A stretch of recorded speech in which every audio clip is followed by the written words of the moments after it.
found on Easter Island.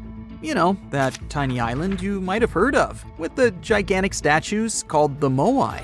These symbols seem to be some kind of writing, but nobody's been able to figure out what they mean yet. Some scientists even think that if we crack the code, we might finally uncover the secrets behind the downfall of the ancient Easter Island society. So let's put on our detective hats and get to work, shall we? This mysterious script is called the Rongorongo. It was discovered by a Frenchman in the 19th century. He stumbled upon 26 wooden tablets covered in weird hieroglyphs during his trip to the island in 1864. The locals seem to have drawn pictures of animals they had never seen before on the tablets, using sharp stones, and gave each one a unique name. He thought they were pretty cool, and suspected that they might be a remnant of some ancient writing system. Another fun fact about Rongorongo: it's a word that comes from the local language of Easter Island, and it means to recite, to declaim, or to chant out. The wooden tablets on which these glyphs were found might not have been in the best shape when they were discovered. Some were weathered, burned, or damaged. The glyphs were also spotted on a birdman statuette and 2 other ornaments. These words were written in between lines on the tablets. Some of them were even ridged, with the inscriptions falling within channels created by the fluting. The images themselves are shaped like humans, animals, plants, and geometric shapes.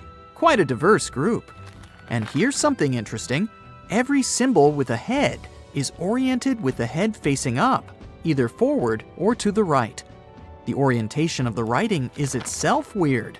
According to a local tradition, the tools used to make the carvings were obsidian flakes, or small shark teeth.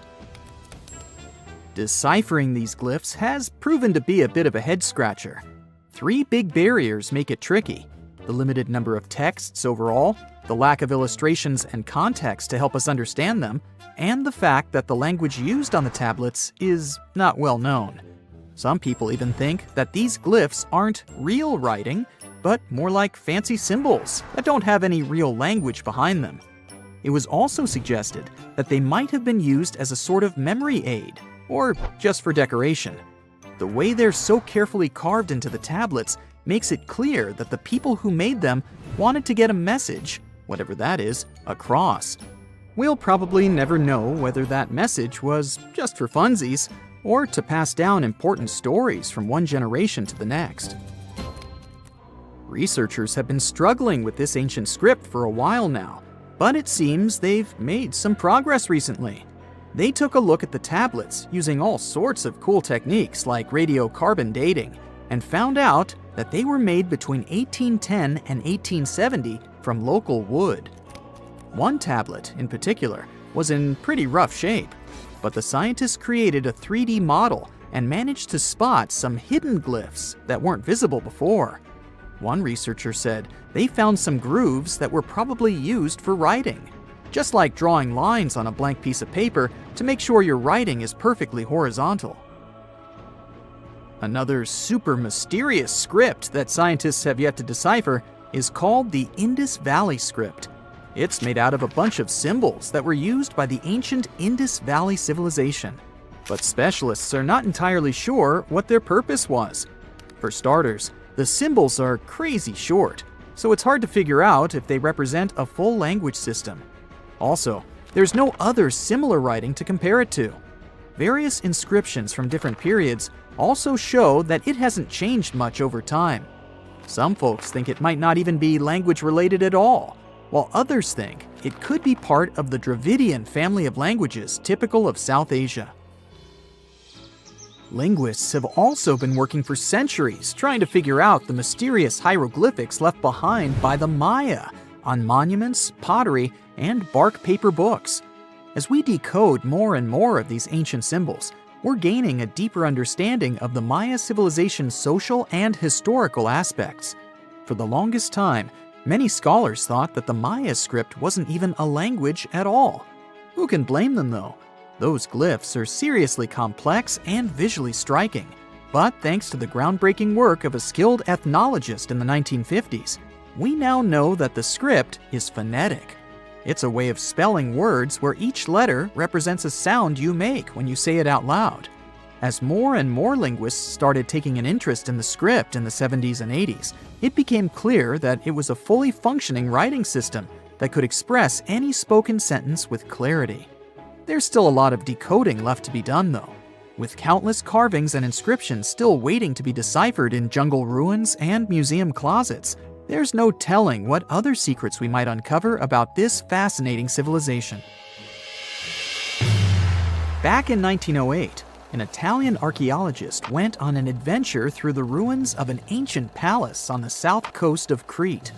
Among the dust and ashes in an underground depository, he stumbled upon something pretty cool, a golden-hued disc that was almost intact. This disc has become one of the most famous mysteries in archaeology history. It's called the Phaistos disc. It's a big clay plate that's covered on both sides with a spiral of weird stamped symbols that circle clockwise towards the center. These symbols are pictograms that show all sorts of things, like a person walking, a tattooed head, a helmet, an arrow, manacles, cats, eagles, and more. But here's the kicker. Nobody has been able to translate the symbols. Since then, many scholars have made attempts to decipher the code, but no luck so far. It's thought that the symbols might be part of Linear A, a script unconnected to any known language. But some experts suggest it could be syllabic writing related to various other languages, like Homeric Greek or Indo-European. Thousands of years ago, there was a mysterious European culture called the Vinca culture. These folks were so cool that they even had their own writing system, which is still one of the earliest known in the world. But there's a catch here too. You guessed it, no one has been able to decipher their script yet. The Vinca culture thrived thousands of years ago, and they were located in today's Eastern European territory. They got their name from the village of Vinca, which was only a small distance downstream from Belgrade on the banks of the Danube River. A team of Bulgarian archaeologists found recently a 7,000-year-old inscription covered in Vinca script. It's the oldest find of its kind in Europe. These symbols were carved into a ceramic tile, and researchers believe they carry information about the local calendar and important events. The Vinca culture was seriously advanced. They even knew how to write on wet clay using a sharp object. It doesn't seem like much these days, but it's a lot to expect from people who lived thousands of years ago. The Voynich manuscript also caused quite a debate between linguists and historians. Is this old book proof of a long-forgotten civilization, or just a clever prank? This manuscript is full of text that even the smartest code breakers haven't been able to figure out. Written way back in the 15th century, it was discovered by a book dealer named Wilfrid M. Voynich back in 1912, hence the name. If it's a trick, it's truly convincing. The handwriting is beautiful, and there are even patterns in the text that match up with other languages.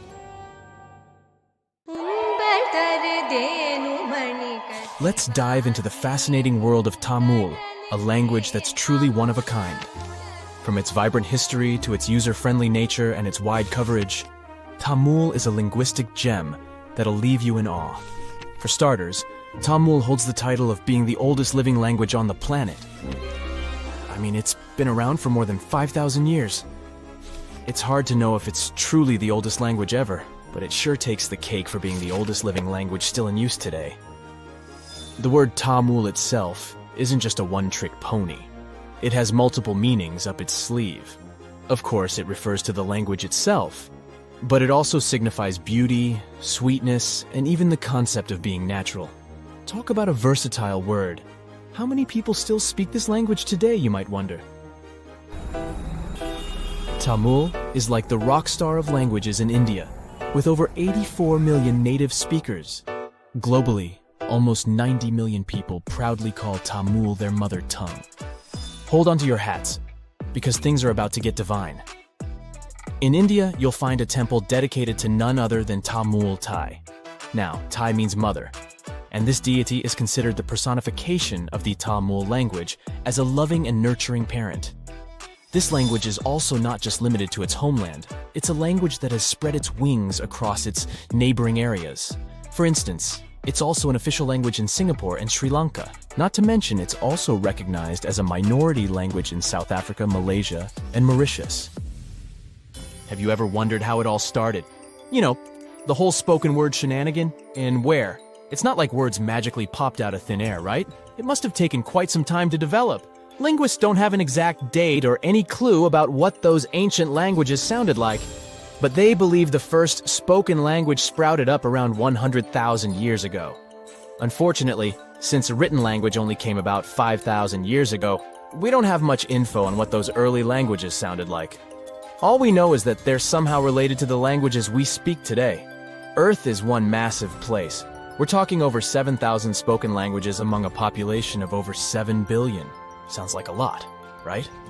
Well, historically speaking, that's not too many. In fact, many languages are gradually fading away, being replaced by their respective countries' official languages. People are hopping on the bandwagon of learning the dominant language for better educational and economic opportunities. Eventually, we might end up with a global language to rule them all. At the moment, the most used language in the world is English. But hey, it wasn't always like this. Back in the day, before the world became one huge linked web, there were oodles of small nations and communities scattered all over the globe. That means there were probably hundreds of thousands of languages evolving just like living organisms. But let's travel back in time for a bit, shall we? Picture a bunch of early humans roaming the land in their little tribes and communities. Within these groups, language became the bee's knees, the go-to for communication. It was crucial for their hunter-gatherer lifestyle. This language thingamajig allowed them to hunt like pros, multiply their numbers, build cool stuff, and survive in all sorts of gnarly conditions, even at high altitudes. Plus, it gave them a leg up on their rivals, like the Neanderthals. Sure, those folks may have been smarter and stronger, but it's widely believed they didn't gather together as Homo sapiens did. And so, about 40,000 years ago, poof, bye-bye Neanderthals. It just goes to show that language is quite a handy-dandy tool. Or at least that's one of the theories. Fast forward a bit, and humans had conquered all the major land masses. Mesopotamia, for instance, was the hotspot for this linguistic revolution, and by around 3,200 BCE, Sumerian, a totally groovy language, stole the show. To this day, it's one of the oldest ones we know of, if not the oldest. What's interesting is that Sumerian had no linguistic siblings. It was like the loner kid on the linguistic playground. Let's look into the Sumerians' writing skills for a bit too. It's nothing like what we're used to today. Scientists have named it cuneiform writing, and it emerged as a means to record trade and political information. As a matter of fact, the first recorded name in history wasn't of a king or some powerful figure. It was most likely the name of an accountant, but it's difficult to know for sure. Cuneiform consisted of a collection of pictograms that represented objects or people, much like the ancient Egyptian hieroglyphics. Sumerian culture thrived in several city-states located in the southern region of Mesopotamia. Uruk, known as the first true city, was among the stars of the show. However, these cities eventually faced some unwelcome visitors. As a result, by 2000 BCE, Sumerian had taken a back seat, becoming a classical language just like Latin. Now here's a little twist in the tale. Sumerian might not actually hold the title of the oldest known language.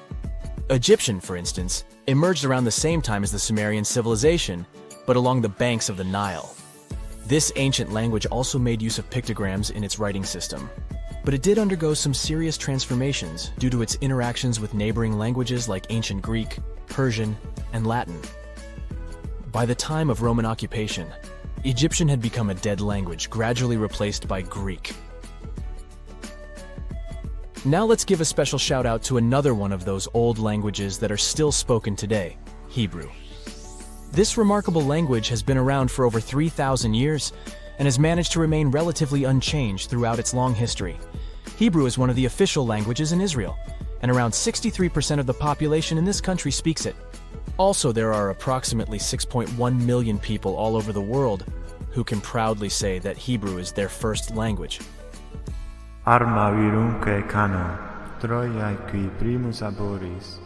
We can't finish up this list without mentioning the amazing Latin language. It all started in this place called Latium in the old Roman Empire, and that's how it got its name. Back in the day, Latin was the fancy language for all well-educated folks. But here's a fun twist. The Latin of yesteryear was a bit different from what we can check out in ancient books today. The alphabet they used was a total rebel, and they even wrote from right to left. Talk about turning the writing world upside down. But over time they realized it was more fun to go from left to right. Latin literature? Oh boy, it's considered the creme de la creme of ancient writing. You know, the kind that scholars and bookworms go crazy for. If there were an Oscar for ancient literature, Latin would be cleaning up all the awards. Latin was also like this ancient influencer. It's been around for so long that it has influenced a bunch of modern languages. Many English words are either straight up taken from Latin or have been heavily influenced by it. More so, Latin has even spawned a family of languages called Romance languages. No, not about love stories, chocolates, and flowers. Romance languages are the offspring of Latin, thanks to the not-so-gentle nudge of the Roman Empire. We're talking about languages like French, Spanish, Romanian, Portuguese, and Italian. But here's a bummer. Latin is considered a long-gone language. It's frozen in time, like a linguistic time capsule. While living languages like English keep changing and growing, Latin is stuck in the past. It had its transformation and alteration phase when it was still spoken, but now it's just enjoying retirement in the linguistic retirement home. Regardless, Latin still sneaks into our daily lives without us even realizing it. You know when someone asks you the time and you say it's 4 p.m., well, guess what? You're speaking Latin. PM stands for post-meridium, which basically means after midday. And AM? That's ante-meridium, meaning before midday. Imagine you can spend an entire week digging in the ground, scanning for ruins, and taking photographs of the world's most surreal archaeological sites. Would you be up for it? Grab your magnifying glasses, and let's do some digging. When in Rome, do as the Romans do. Walk around the city stumbling upon ancient history, So you're strolling around Esquiline Hill on a sunny afternoon. You have just finished your third gelato when you suddenly see it. The magnificent Domus Aurea, or Golden House, for the non-Latin speakers. The Roman Emperor Nero ordered to build this huge palace back in 64 BCE. The construction finished in 68 BCE. In its glory days, it occupied an area 3 times the size of the Vatican City. The building had gold leaf decor, semi-precious stones, and tons of frescoes. There were over 300 rooms in the palace, some of them overlooking the beautiful vineyard and animal-filled woods nearby. It held an enormous 100-foot statue of Nero himself. The octagonal wall was the grandest construction in the complex. Originally, it was a banquet hall with waterfalls cascading down the back walls. The hall rotated around its axis day and night as petals fell from above. Nero's successors stripped the whole palace of its materials. Today, tourists can visit the main structure and, of course, the octagonal hall. They excavated it, and you'll easily recognize it even with its bare walls. After flying halfway across the world, we're deep in the Cambodian jungle. Good thing you brought bug spray with you. Mosquitoes can get crazy in this tropical climate.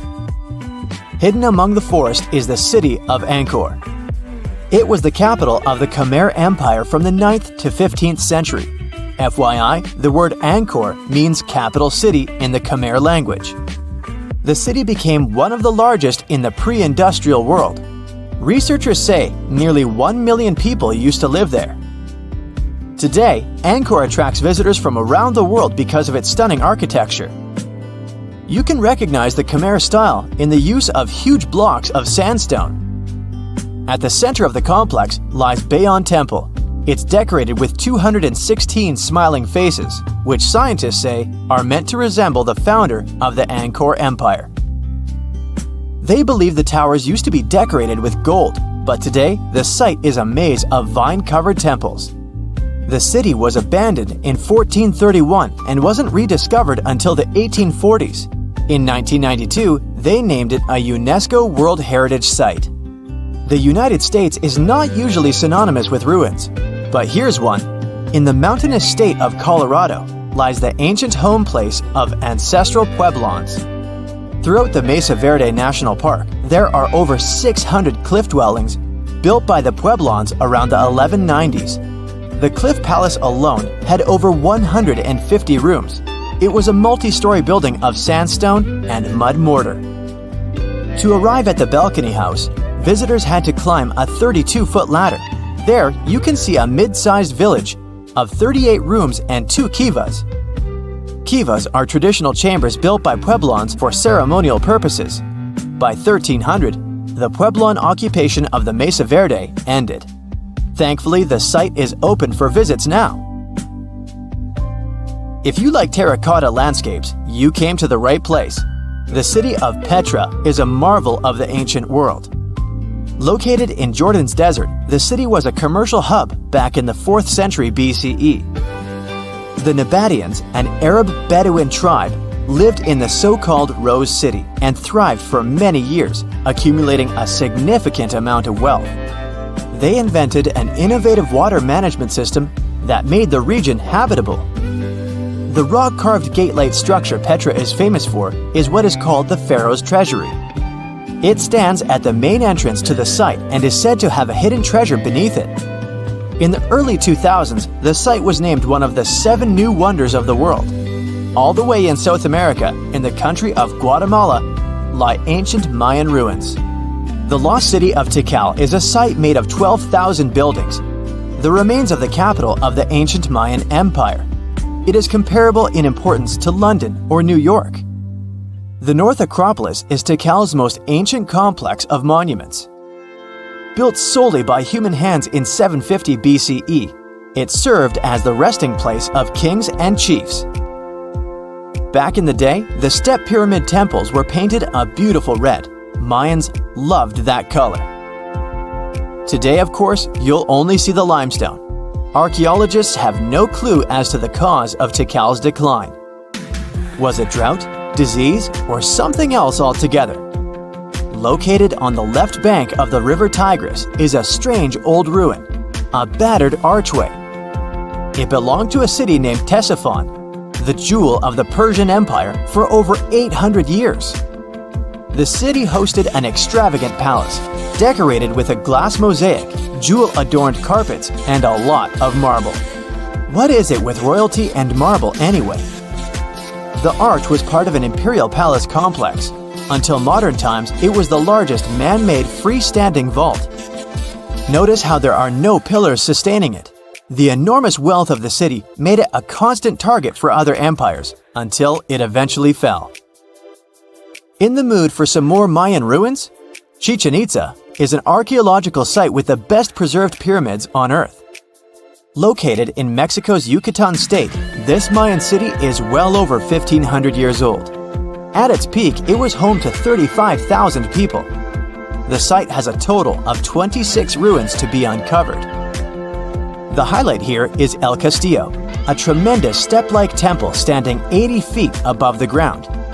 Its most peculiar feature is that it has 91 steps up each of its 4 sides, including the upper platform. It makes for 365 steps, the number of days in the solar year. The oldest lost city in this list dates back to the Neolithic period. It was when us, human beings, started farming for the first time, instead of living a fully nomadic lifestyle based on hunting and gathering. Located on Orkney Island off the coast of Scotland is a prehistoric site known as Skara Brae. Thanks to good restoration, the site is very well preserved. You can see prehistoric dwellings with hearths, stone-built furniture, and even primitive toilets.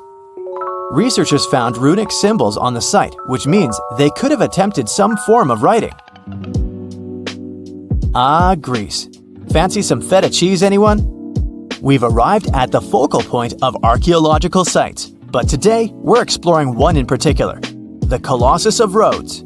Also known as the Bronze Giant, it used to be one of the 7 wonders of the ancient world, standing in the harbor of the Greek city of Rhodes back in the 3rd century BCE. The Colossus was said to be 105 feet tall. It's believed that the statue was built with the help of 900 camels. Sadly, it only stood for 54 years. A ravaging earthquake tore it to pieces, so visitors would come and see only a giant foot. Now, there is a whole load of nothing where the statue once stood. I think it's safe to say there are a lot of random ruins on walls spread across the globe. And our final visit for the day consists of exactly those. All the way in northern England lies the ruin of Hadrian's Wall. The Roman emperor commissioned the wall in order to separate his empire from Britain's. The original wall was a lot grander than what is left of it today. But still, the ruins are pretty impressive. They consist of a 73-mile structure stretching from one coast to the other. Back in the day, Hadrian's Wall hosted 17 large forts and numerous observation towers to ensure the maximum safety of his empire. The wall fell into oblivion when the Romans left Britain at the start of the 5th century. People began looting it to build churches, farms, and even houses. Today, if you decide to visit the ruins, you'll only see waist-high fragments of stone. But still, pretty neat, huh? It's nighttime, and you're about to walk inside Pharaoh Tutankhamun's final resting place. You know, King Tut. You don't have a torch, but at least you came with a flashlight. You walk down several flights of stairs and observe how the walls are carved in hieroglyphics and what looks like a spell. Those who take anything from this place will be doomed for life, the spell says. Even if you don't really believe it, this scares you a little bit. You find a huge stone door. Is it a trap? You manage to open it, but oh no, it's only an empty chamber. You check your map. It seems like you're heading in the right direction. After what feels like hours, you realize you must be trapped inside a labyrinth. You try to retrace your steps, but you can't find the door where you came in from anymore. That's it, you think to yourself. You've fallen for the Pharaoh's trap. What's worse, you didn't bring a lunch. Okay, so we've all seen Hollywood movies where the main character is exploring ancient ruins and faces some seriously dangerous traps, right? We've been told Egyptian royalty protected their final resting places with venomous scorpions and snakes, sliding doors that will trap you for life, and giant rolling boulders that will crush anyone on their paths. The thing is, were these traps truly real? Well, I regret to be the one to break it to you, but this is all fiction. These elaborate traps were too technologically advanced for ancient civilizations to pull off.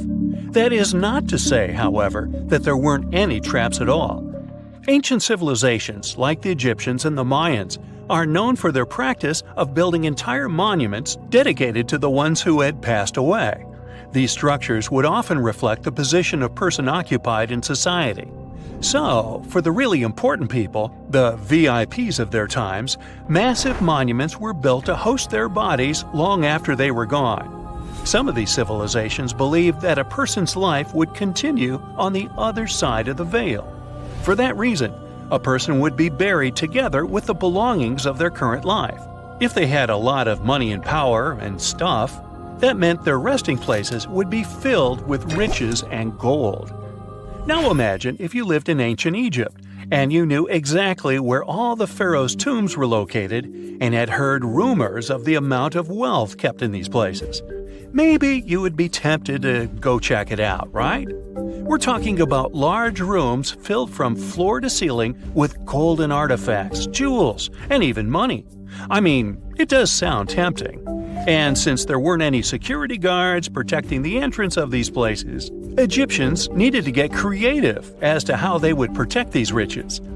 These old civilizations found some traps to be useful. A recurring one was building empty rooms inside the monument to confuse a burglar. Now, let's take a look at Amenhotep III's final resting place as an example. It was built in the city of Luxor, in a spot also known as the Western Valley of the Kings. Two French engineers originally discovered the monument between 1905 and 1914 CE. The structure is huge and has more than 10 chambers, connected by long corridors and steep stairways. The King's Chamber is the most hidden one, and for an outsider to try and find it, they will probably enter a lot of empty rooms beforehand. Other pharaohs tried to protect their riches by commissioning monuments with false doors concealing pits that were up to 20 feet deep. This way, an unwarned and unwanted visitor would be surprised by the deep hole on their way to the king's resting chamber. Alongside false doors, pharaohs made sure to build labyrinth-style corridors and false walls. This way, robbers could take hours or days before they found the king's real chamber. As to pits with poisonous snakes on them, if there were any reptiles inside these monuments, they probably got inside on their own and would most likely not stay there for long. There is no way snakes would survive years and years without food inside these pits. So yes, another Hollywood-induced belief right there. If these traps seem boring to you, archaeologists did find an interesting deterrent in the final resting place of the Red Queen of Palenque in Mexico. Palenque was one of the most powerful Mayan cities in pre-Columbian Mexico, and the Red Queen was believed to be the grandmother of the last Mayan king, undoubtedly a person of immense importance to the empire. In her honor, a huge monument was built to keep her body after her passing. The discovery of the tomb itself was already thrilling. Archaeologists found an ancient monument when digging at the site back in 1994. The first thing they found was a room with a hidden door. Once they opened the door, they discovered a long corridor. Finally, at the end of this corridor was the Queen's chamber. The team of archaeologists was beyond excited to unearth this chamber with the mummy of the Queen herself still inside it. They found her to be accompanied by her pearls, jade shells, and expensive rocks. But as the team explored the remains, they saw something rather strange. The room was filled with a red-colored powder. Researchers knew that the color red was important to the Mayan people, and that much of their clothing and buildings were decorated with this color. But they didn't understand why the queen was buried with this unknown red substance. After they took a sample back with them for further analysis, they discovered that the red powder was cinnabar, a very dangerous mineral. This powder, when inhaled, can cause, shall we say, severe health damage to a person. The team concluded that this could only be a trap for anyone trying to steal her riches. Okay, so dangerous powders might have worked as the most intense traps we've seen until now. But perhaps the cheapest way to keep out unwanted visitors was to advertise spells written out all over the monument. We'd probably laugh at these today, but back in the day, they were more or less effective. Spells usually said that the person who took anything from that place would meet a tragic fate. Some spells said that robbers would lose their houses in big fires or terrible floods. Other spells said burglars would have incurable and undiagnosed health issues, but they weren't really enough to stop people from taking any gold. There are some stories surrounding how these spells might have been real.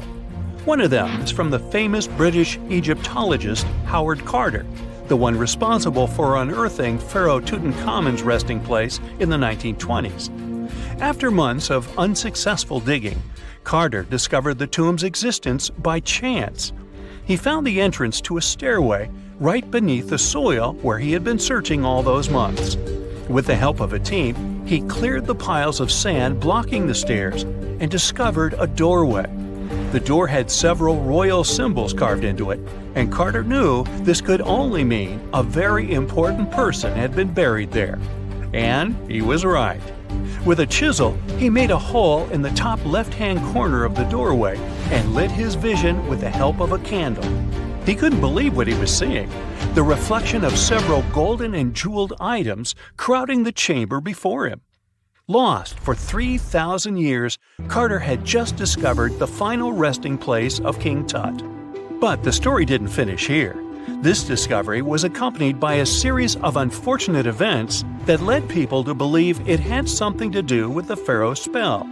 Carter himself mysteriously passed away just a few years later, and some of his assistants lost their houses in floods, just like one of the spells threatened. Some say it's just coincidental, as there's no real proof of these things being connected. Well, what do you think? Was this an effective trap after all? If you come across a well in Portugal, resist the temptation to gaze into its depths. The inverted tower in the enigmatic city of Sintra sends chills through those who encounter it as it spirals down a daunting 88 feet into the underground. It certainly wasn't designed to collect water, yet its true purpose remains a closely guarded secret. Dating back to around 1904, this well could have been involved in a mysterious initiation tradition from the Knights Templar. The Templars had faded into history almost 6 centuries before the construction of this pit, but their enigmatic traditions were revived by later generations. So one theory says that candidates seeking to join the group back then had to confront their deepest fears by facing this well, descending its spiral staircase blindfolded. When they reached the bottom of the inverted tower, they removed their blindfolds and were faced with this frightening sight. The only way out of this dark labyrinth was to keep looking up and following the light. Now imagine yourself browsing the shelves of a used bookstore until you find a book with an alphabet you've never seen before. You decide to use an image translation app but find no matches. Intrigued, you buy the book. Then you show it to your friends and family, but nobody recognizes that alphabet. Rare book dealer Winfried Vonnig probably experienced the same frustration back in 1912, when he acquired what would later become the most enigmatic book in the world.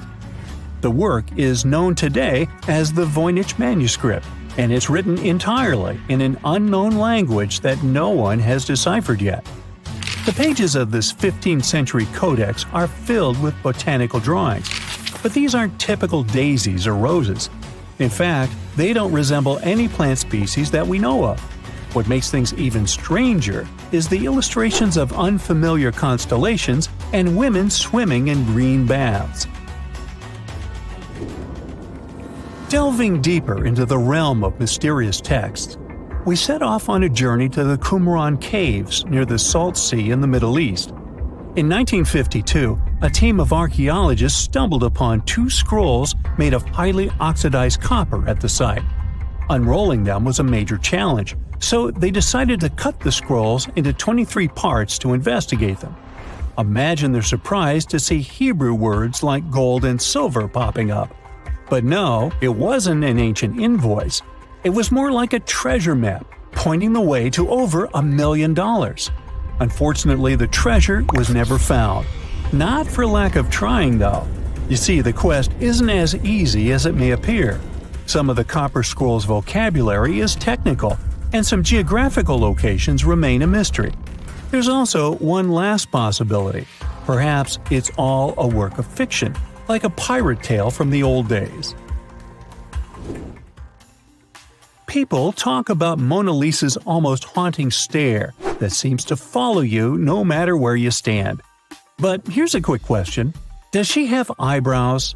You got it right if you said no, and her complete lack of eyebrows adds another layer of mystique to her gaze. The most common explanation is that beauty standards were different, and perhaps plucking the hairs above the eyes was a thing around 1503. But take a look at other Italian paintings from that time, like La Schiavona or Portrait of a Young Girl.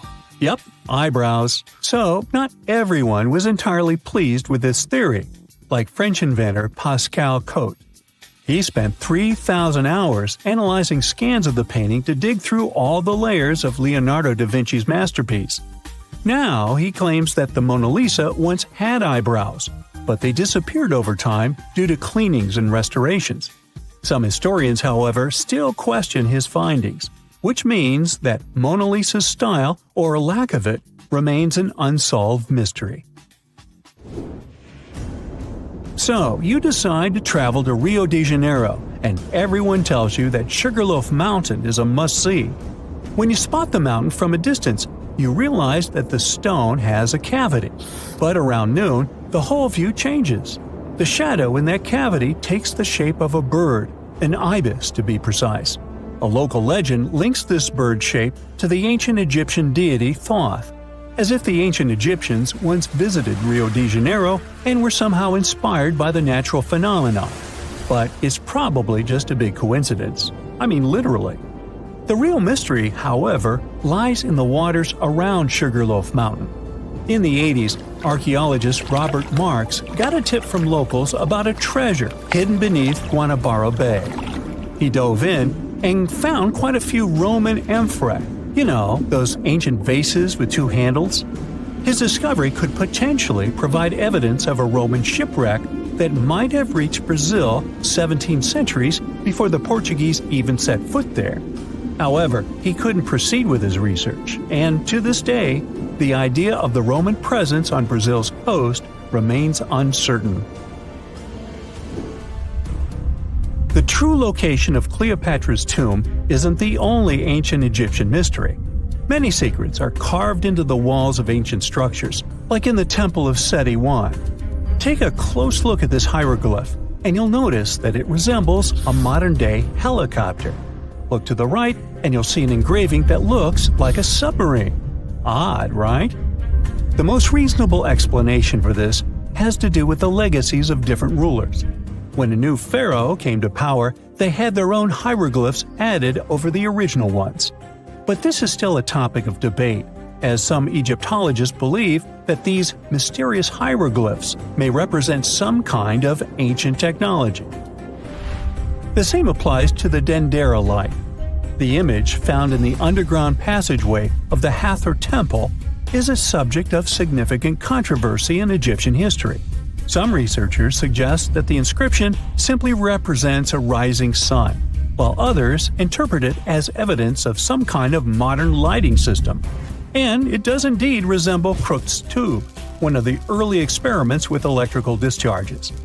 Although there's no concrete evidence of ancient Egyptians having modern electricity, some historians believe that this theory could help explain why many discovered tombs don't have any residues left behind from the use of oil lamps or candles. A lot has been said about the mysterious pyramids of Egypt, but many people tend to forget that other inexplicable structures had already existed even before them. Our next stop takes us to Turkey. The top of a hill known as Göbekli Tepe, near the city of Urfa, holds an ancient secret. It features more than 20 circular stone enclosures dated back over 11,000 years. Many of these have heavily carved stone T-shaped pillars adorned with eerie human figures with folded hands. The most accepted theory is that it's the world's first temple, likely used for rituals or social events. But the greatest mystery lies in how it was built, as this site existed before the domestication of animals or the use of metal tools. So the construction must have been very difficult, challenging our understanding of the historical timeline. Now, I hope you're not afraid of heights, because we're about to take a flight over the Nazca lines. You've probably already heard about these massive mysterious drawings etched into an arid region of Peru. They come in many different shapes, like a spider, a monkey, and even a Google-eyed ET that is probably just a fisher. Anyway, this story got some fresh chapters in 2022 when an additional 168 new drawings were discovered. The original ones could only be seen from the air, but these new ones are much smaller and can be observed from the ground. However, one thing they have in common is that their purpose remains totally unclear. Some might call them the largest-scale calendar in the world. Others suggest that they served as a tool for agricultural purposes. Of course, many theories have emerged in an attempt to give the Nazca lines a meaning, but the truth is that they remain some of the most important unsolved mysteries in history. Imagine you could spend an entire week scanning ancient ruins and taking photographs of the world's most surreal archaeological sites. Would you be up for it? So, let's do some digging. The first stop on your busy itinerary is Southeast Asia. It's home to some pretty cool ruins. You start in Bagan, located in the hinterlands of Myanmar. There are many ways to visit the site, and you're glad you've booked 2 different experiences. The first one is a hot air balloon trip at sunrise. Right before dawn, you board the balloon, and as soon as the sun starts to appear on the horizon, you begin your flight over the marvelous area. As the sun rises, it glistens on more than 2,000 conic-shaped golden structures. The hot air balloon ride is quick, but it gives you unparalleled views of all the 40 miles over which the site sprawls. Back on land, you rent a bicycle and roam the village of ruins. Some of them are open and allow you to peep inside. These magnificent ruins were built between the 11th and 13th century CE and were mainly places of worship. There were originally over 10,000 buildings, but they were gradually deteriorating over time due to earthquakes. Thankfully, the site became a UNESCO World Heritage Site back in 2015 and has since been preserved. Up next, you catch a flight to Cambodia. You take some time to visit Angkor, the world-famous archaeological site nestled deep within the jungle. Good thing you've brought bug spray with you. The city of Angkor was once the capital of the Khmer Empire from the 9th to 15th century. FYI, the word Angkor means capital city in the Khmer language. The city was founded by King Yasovarman I, and it became one of the largest cities in the pre-industrial world. Researchers say nearly 1 million people live there. Until today, Angkor is admired for its stunning architecture. The Khmer style is recognized in the use of huge blocks of sandstone. The towers are believed to have been once decorated with gold. But today, the site is a maze of vine-covered temples. The city was abandoned in 1431 and wasn't rediscovered until the 1840s. Oh, and just so you know, this is also a UNESCO Heritage Site. It became one in 1992, in case you want to brag to your friends about your culturally rich adventures in the future. Now, your trip continues in Egypt. You're here to visit the Karnak Temple in the city of Luxor. You opt for the most unusual way to get to Luxor. That is, a boat ride down the Nile River. Leaving Cairo, you head south until you reach the famous ancient city. Luxor was once the capital of Egypt and a true hub of power and wealth. That is why the Karnak complex is such a great archaeological site. You choose to visit it at night, and still at the entrance, you are struck by the site's beauty. In the evening, artificial lights cast a golden glow on the temple statues and stone columns. The temple is huge and was built mainly around the 18th and 19th centuries BCE. Each Egyptian pharaoh from that period left their own architectural mark on the site. The highlight of this tour is taking a walk through the Avenue of Sphinxes and discovering the Great Hypostyle Hall.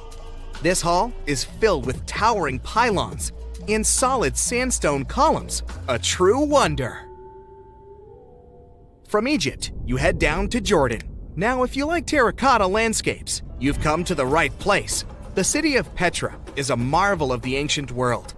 Located in Jordan's desert, the city was a commercial hub back in the 4th century BCE. The Nabateans, an Arab Bedouin tribe, lived in the so-called Rose City and thrived for many years, having accumulated a significant amount of wealth. The city was known for its innovative water management system, which made the region inhabitable. And yes, you'll catch a glimpse of its ruins on your tour.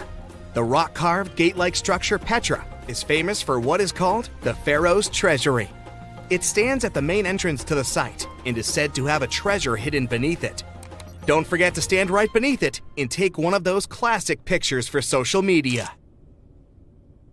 Once Petra has been ticked off the list, you fly to southern Europe. More specifically, to the tip of the Italian boot. You have a day trip scheduled to visit the ruins of Pompeii. Pompeii can be reached by car from the city of Naples. It's home to the eerie yet well-preserved ruins of a city that was once engulfed by lava. When Mount Vesuvius erupted in 79 CE, it left the city of Pompeii completely buried under millions of tons of volcanic ash. The ancient city was first discovered by beneath the volcanic rock in the 16th century, but it was first cleared from debris in the 1870s. Today, you'll be able to walk down the streets of these ancient Roman ruins and imagine what the town looked like in its heyday. Pompeii was a vibrant and rich municipality.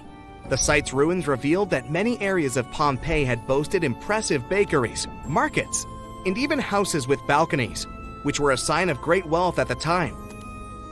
And believe it or not, even some artworks survived the eruption. Archaeologists found well-preserved frescoes and murals with mythological creatures. All this indicates that members of the high society lived there. The city even had thermal baths and showers made from luxurious materials. While you're still in Europe, you'll hop over to visit the iconic Stonehenge. It's a perfect day trip if you stay in the city of London, just a short train journey away. Stonehenge dots the Salisbury Plain in Wiltshire, England, and is one of the world's most recognized ancient ruins. More than 5,000 years old, these curious stone rings are some of the oldest stone structures on the planet. Created out of sandstone, they are shrouded in misery. Who built them and why is still largely unknown. Popular theories claim that Stonehenge was used as a great solar calendar, built to help people keep track of days, weeks, and months. Talk about hard work to create a mere calendar, huh? In the final leg of your trip, we'll take you to explore the Southern Americas. In Guatemala, in Central America, you'll find ancient Mayan ruins. The lost city of Tikal is a city made of 3,000 buildings, the remains of the capital of the Mayan Empire. You can compare its importance to such cities as London or New York today. The North Acropolis is Tikal's most ancient complex of monuments. Built solely by human hands in 350 BCE, it served as the resting place of kings and chiefs. Back in the day, the step pyramid temples were painted a beautiful red. Mayans loved that color. Today, of course, you'll only see the limestone. You might wonder what made such a great city turn into ruins. Well, archaeologists have no clue about the cause of Tikal's decline. Until today, this question remains unanswered. Was it a drought? Disease? Maybe we'll never know. Are you in the mood for some Mayan ruins? Chichen Itza is an archaeological site with the best preserved pyramids on Earth. Located in Mexico's Yucatan state, this Mayan city is well over 1,500 years old. At its peak, it was home to 35,000 people. The site covers 1.9 square miles and has many ruins spread throughout it. The highlight is El Castilla, a tremendous step temple, rising 80 feet above the ground. Its most peculiar feature is that it has 91 steps on each of its 4 sides, including the upper platform, which makes for 365 steps, the same as the number of days in the solar year. Phew, what an intense trip. Time to head home now and soak it all in. See you next time. The year is 1923. 2 teenagers sneak out of their homes in the middle of the night in Florida City. Rumor had it that an old man was building a rock castle by himself. But every time someone tried to see what the old man was doing, he would stop working. The curious teens managed to sneak into Ed's backyard and saw something they could later describe as magic. They recalled seeing rocks moving around like helium balloons. The old man was moving up to 30 tons of stone by himself to build his castle. Even if he didn't allow anyone to see him working, he would proudly talk about it around the town. But whenever people asked how he was building a stone castle all on his own, he simply answered, "I cracked the secret of the pyramids." This story begins in Latvia, Edward Leedskalnin's home country. Edward was born in a small village on January 12, 1887. He was born in a family of stonemasons, which is probably where he learned ancient techniques of building. However, he grew up as a sickly boy, which meant he could never carry much weight or undergo heavy physical activity. At the age of 26, an unfortunate turn of events determined Ed's fate. The love of his life broke off their engagement, and heartbroken Ed decided to move to the United States. He lived in a couple of American states before finally moving to Florida, where his life's adventure started. Ed spent years searching for the right spot of land to build his dream house. He always rejected good farmland. When people wondered why, he only smiled. Finally, when he bought land of his own, it was deemed terrible by his close friends. The soil was bedrock. He could neither plow nor farm it, but it seemed perfect for what he was seeking to build. Ed's close friends would often describe him as eccentric. When asked why he wanted to build a house, he would only say, "It's for my sweet 16. Someday she's coming back." Then, he changed the topic of the conversation. It took Ed about 30 years to finish Coral Castle, and he did it all by himself. He would only work under the cloak of night and never, never let anyone see what he was doing. The completed Coral Castle embodies a number of unsolved mysteries. If you were to visit the site back then, you'd have to go through a 9-ton, 8-foot-tall revolving gate door that even a kid could push with just one finger. Ed was so proud of this door that he originally named the site Rock Gate Park. It was renamed Coral Castle only much later, after Ed's passing. Once inside, visitors would access the incredible wonders of Ed's constructions: towers, mystic symbols, furniture, and swing sets, all made entirely of monolithic blocks of stone. The stones are set on top of each other, using only their weight to keep them together. And believe it or not, the entire park gathers around 1,100 tons of stone. Today, if you visit Ed's living quarters, you'll even see the simple instruments he used to construct all of this: chisels, hammers, ropes, and pulleys. The type of work he did is difficult even with modern-day equipment, let alone without it. Coral Castle's main mystery lies in how Ed managed to do it. The only photograph of Ed Leedskalnin at work shows a simple leverage structure of a chain. Not all is lost, as there are many theories and speculation surrounding what could have happened there. One theory says that there is a harmonic grid inside the Earth's surface, something that would create anti-gravity spots around the globe. It's believed that Coral Castle was built in such a spot. This could explain why it took Ed so long to find land that pleased him. Maybe what he was looking for was a place that allowed him to experiment with anti-gravity forces. Yet, whenever Ed talked about his work, he would say he understood the laws of weight and leverage, and, sure thing, that he had cracked the secret of the pyramid builders. And what secret is that, you might ask? According to Ed himself, it has to do with magnetism.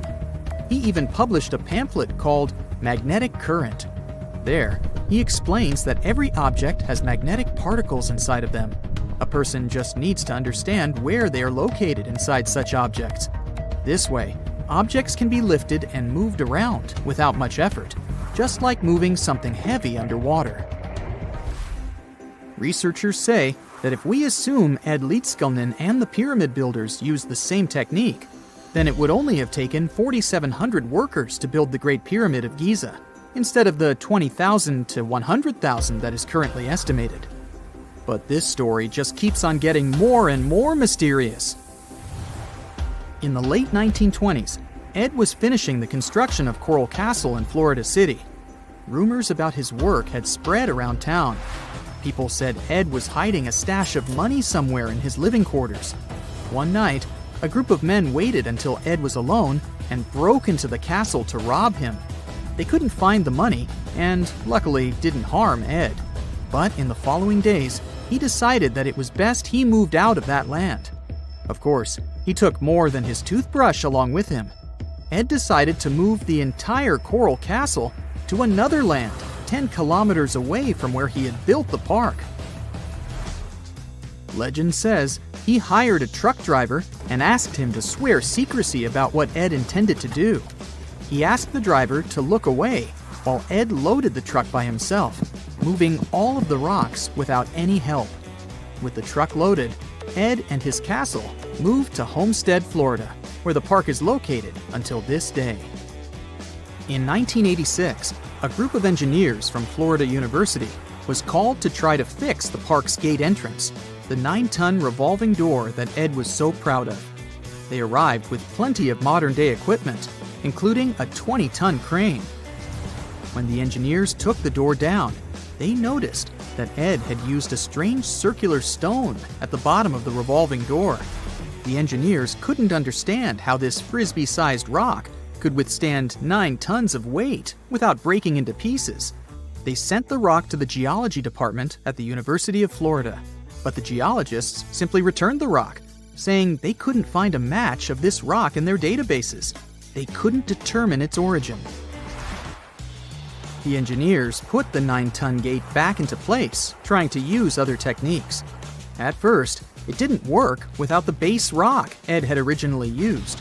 So, they had to cut the gate rock to make it work as a revolving door once again, proving that modern-day technology couldn't replicate what Ed had done single-handedly. Fast forward to 2011, and another man claimed to have cracked the code of the pyramid builders and Ed Leedskalnin himself. Wally Wallington, a retired construction worker from Lapeer County, Michigan, has managed to build using similar techniques to those used by Ed. Wallington is known for having built his personal Stonehenge in Michigan. He is said to have used simple machines, such as levers and counterweights, moving around multi-thousand-pound concrete blocks. Unlike Ed, Wallington has shared his techniques with the public. Multiple videos are showing the clever engineering he built from very simple materials. It sure is impressive. The man has moved his entire barn into another property just with the help of simple tools. However, there is no way to prove that these were the same techniques used to build Coral Castle. To this day, the secrets of Coral Castle haven't been unraveled. But hey, we can always keep trying to solve it. Hey, if you think Stonehenge is one of the oldest stone monuments ever, well, let me introduce you to Göbekli Tepe. Buckle up, we gotta travel to Turkey to meet this really old guy. Yeah, he's too old to travel. Jokes aside, Göbekli Tepe, an archaeological site located in southeastern Turkey that dates back to the Neolithic period around 10,000 BCE. It's considered to be one of the oldest and most significant archaeological discoveries in recent times. The site consists of a series of circular and rectangular structures made of stone pillars. Yeah, it does look like its younger brother Stonehenge. Some of those pillars are decorated with intricate carvings of animals and other symbols. Now, you maybe wonder, hey, why on earth did they make such a fascinating building? What was its purpose? Sorry, I got no answer for that. The purpose of the site is still unknown, but it is believed to have been a ceremonial center for the ancient people who lived in the area. The discovery of Göbekli Tepe has challenged long-held beliefs about the development of human civilization, as it suggests that complex societies may have emerged much earlier than previously thought. Okay, pack your stuff, our travel's just started. Next destination, Masada. It's an ancient fortress located in Israel on a plateau overlooking the Dead Sea. Hey, look at that view, spectacular, huh? It was built by King Herod the Great in the 1st century BCE, and it was very smartly built. Within the fortress, there were various facilities such as storehouses, barracks, a palace, and a set of cisterns capable of holding approximately 40,000 cubic meters of rainwater. People living there believed that the collected runoff from a single day's rainfall could provide sustenance for over 1,000 individuals for a period of 2 to 3 years. Access to the fortress was limited to 3 steep and winding paths leading up to fortified gates. Still, at one point, the fortress was occupied by people who had fled Jerusalem after the city was captured by the Romans. They held out against the invaders for several months, but eventually they were defeated. But these guys didn't surrender. The story of Masada has become a symbol of resistance and bravery. Today, Masada is a popular tourist attraction and a UNESCO World Heritage Site. The next flight is going to be short. We're popping over to Egypt to see the Karnak Temple Complex. It's a vast ancient Egyptian temple complex located in the city of Luxor, Egypt. It was built over a period of 2,000 years and covers an area of more than 200 acres. The complex is dedicated to the worship of the deity Amun-Roka. Wait a minute, that should be Amun-Ra, and it was one of the most important religious centers in ancient Egypt. The Karnak Temple consists of several temples, chapels, and other buildings, including the Great Temple of Amun, the Temple of Khonsu, and the Temple of Ptah. Ptah! The Great Temple of Amun is the largest and most impressive temple in the complex, with massive columns, statues, and other decorations. One of the most famous features of the Karnak Temple complex is the Avenue of Sphinxes, which is a long avenue lined with Sphinx statues that leads from the entrance of the complex to the Great Temple of Amun. Another notable feature is the Hypostyle Hall, which is a massive hall with 134 columns that are over 70 feet high. The Karnak Temple complex is a popular tourist attraction and a UNESCO World Heritage Site. It's considered one of the most important archaeological sites in Egypt and provides a fascinating glimpse into the religion and culture of ancient Egypt. Hey, we can't hop on the next flight and leave Egypt until we see the Pyramid of Djoser. It has another name, by the way. It's also known as the Step Pyramid. This ancient Egyptian site is located in Saqqara. It was built during the 27th century BCE for the pharaoh Djoser by his architect Imhotep, who is considered one of the most important figures in Egyptian history. People believe this pyramid is the first monumental structure built entirely of stone and is an important example of early Egyptian architecture. The pyramid originally stood at 203 feet tall and was surrounded by a complex of buildings and courtyards. It was constructed in 6 layers, each smaller than the one below it, giving it the distinctive step-like appearance. The pyramid was used as a burial place for Pharaoh Djoser and was surrounded by a vast necropolis that contained the tombs of many other important officials. The Grateful Dead? The Pyramid of Djoser has several renovations and additions over the centuries, including the addition of a limestone casing that covered the original step structure. However, much of the pyramid was destroyed over time, and today only the central core remains. Despite this, it remains an important archaeological site and a popular tourist attraction in Egypt. Alrighty, we're ready to move on. There's one more pretty recent discovery we gotta see today. The Tower of Jericho was only discovered during excavations in the 1950s and 60s. It's an ancient stone tower located in the city of Jericho in the West Bank. Just like Göbekli Tepe, this one is believed to be one of the oldest stone structures in the world, dating back to approximately 8000 BCE. The tower stands at over 28 feet tall. It's made up of 2 main sections, an inner tower and an outer tower, which are connected by a series of stairs. The purpose of the Tower of Jericho is not entirely clear, but it is believed to have served as a defensive structure or a watchtower. It may have also had religious significance, as it was located near a sacred spring.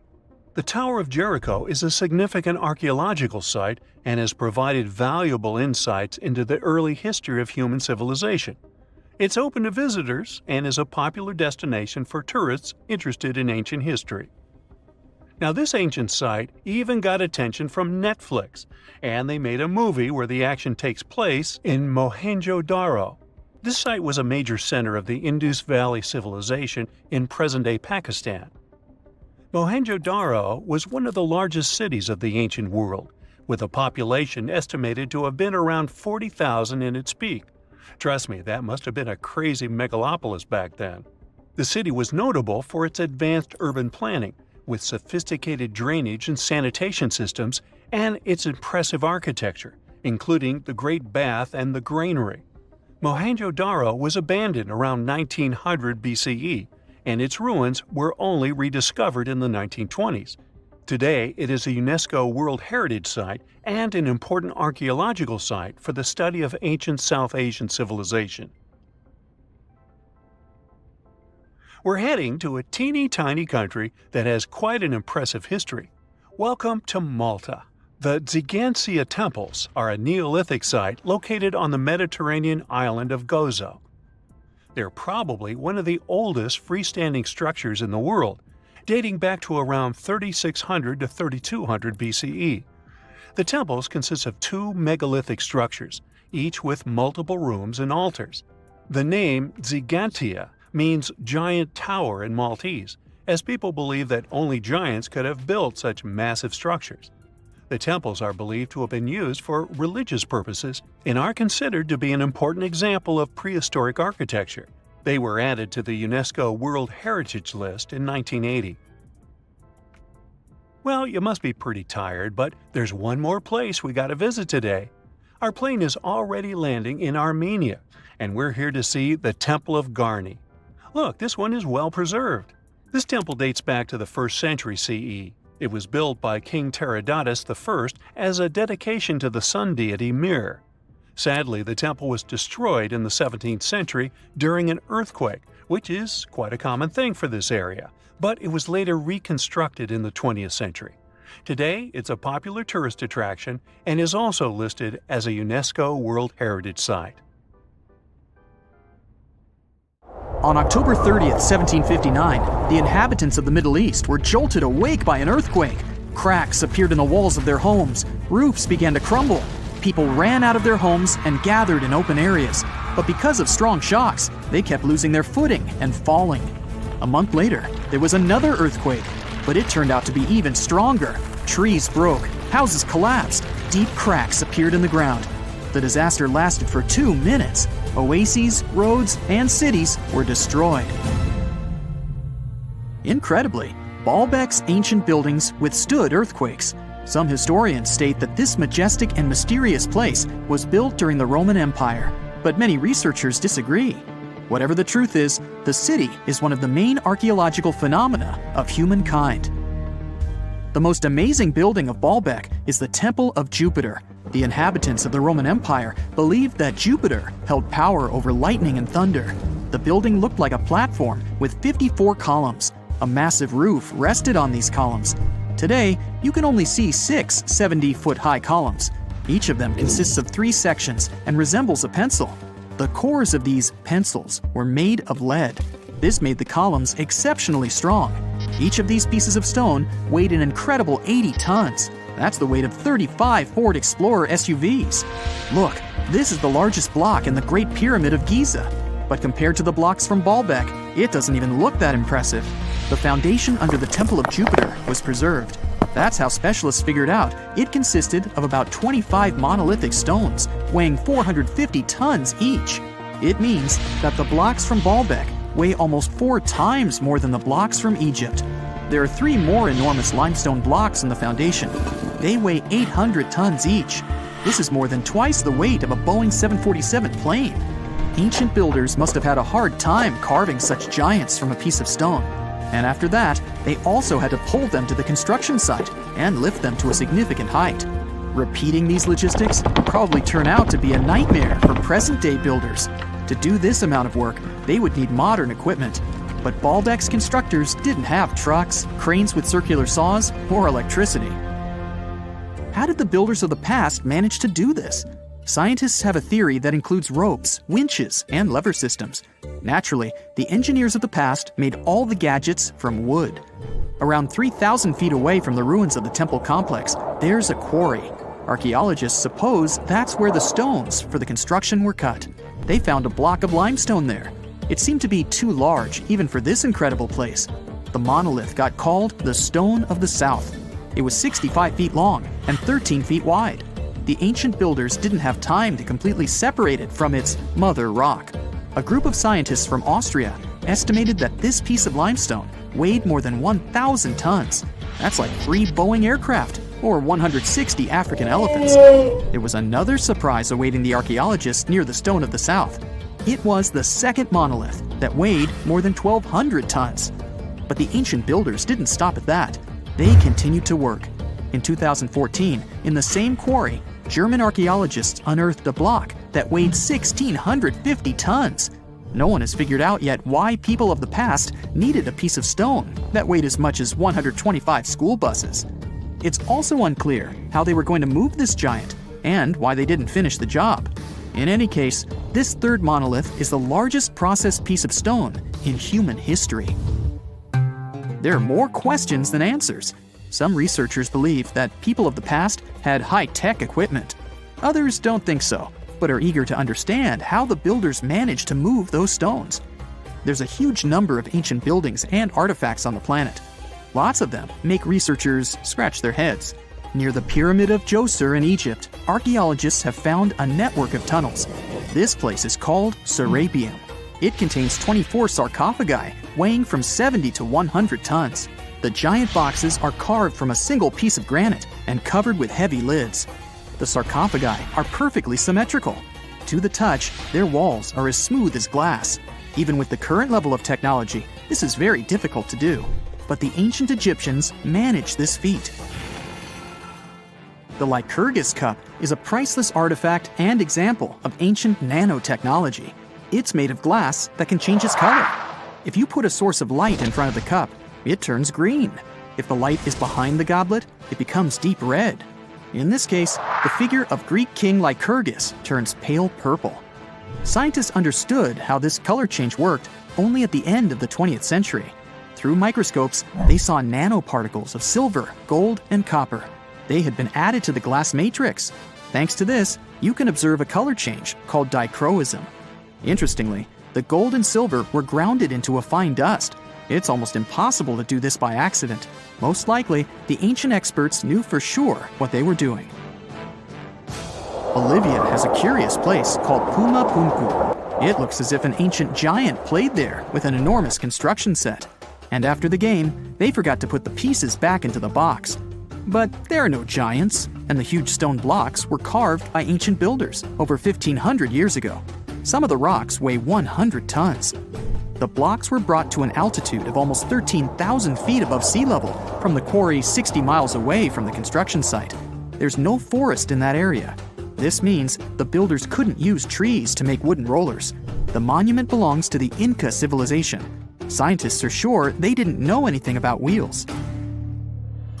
In 1992, the inhabitants of a Chinese village decided to drain a pond. Their ancestors had been using it to wash clothes and catch fish for hundreds of years. They kept pumping the water out for 17 days. At the bottom of the reservoir, they made an unexpected discovery. The villagers saw an entrance to a cave going down to a depth of 100 feet. The incredible find was named the Longyu Caves. Unknown builders carved out 320,000 square feet of galleries. There are separate rooms, bridges, pools, and columns that support the ceiling. The walls of the cave are covered with strange carved lines and patterns. Scientists haven't found any information about who built the caves and why they did it. The construction technology also remains a mystery. Antonio Stradivari lived in Italy in the 18th century. He created musical instruments. More than 600 of his works have survived to this day. 500 of them are violins. One of the instruments was sold at auction for $16 million. The violins made by this master sound clear and deep. Researchers can't understand why Stradivarius instruments produce such unique sounds. Perhaps it's all about the varnish the master used to cover the violins. The answer may also lie in the wood the instruments are made of. In those days, Europe had a cold climate. Because of this, the wood became denser, and the instruments made of it sounded especially pleasing to the ear. In the Indian city of Delhi, there's a 23-foot-high pole. It weighs 6.5 tons and is made of 98% wrought iron. The 1,600-year-old pillar has no signs of rust or decay. Scientists believe that the monument is so well preserved thanks to the dry weather and the chemical composition of the metal. It might be resistant to corrosion.